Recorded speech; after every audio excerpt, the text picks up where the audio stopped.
Hi everyone, আজকে আমি গণেশ চতুর্থীর একটা ব্লগ তোমাদের সাথে শেয়ার করছি। তো এর পুরো ডিটেলস ব্লগটা অলরেডি আমার চ্যানেলে পোস্ট করা আছে, তোমরা চাইলে গিয়ে দেখে আসতে পারো। আমি আমার নামের নিচে লিঙ্কটা দিয়ে দেবো।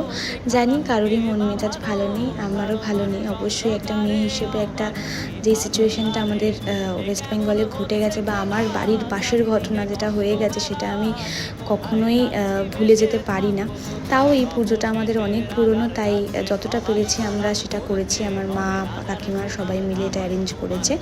তো আমি যদি সেদিনকে অফিস গেছিলাম, তারপরে বাড়িতে সুদীপের সাথে একটু ঘুরতে বেরিয়েছিলাম, একটু নিজেদের টাইম স্পেন্ড করার জন্য। যাই হোক, ভুলে গেলে চলবে না যে আমরা যেই বিচারের আশায় আছি সেটা অবশ্যই আমরা পাবো, আশা রাখছি। আর ভগবান এতটা নিষ্ঠুর হতে পারেন না, মা আসার আগে যেন আরেক মেয়ের আমাদের বিচার হয়ে যায়, এটাই আশা রাখি। তো চলো, দেখা হচ্ছে অন্য কোনো মিনি ব্লগে। টিল দেন ভালো থেকো, সুস্থ থেকো, আর হ্যাঁ, অবশ্যই সেফ থেকো।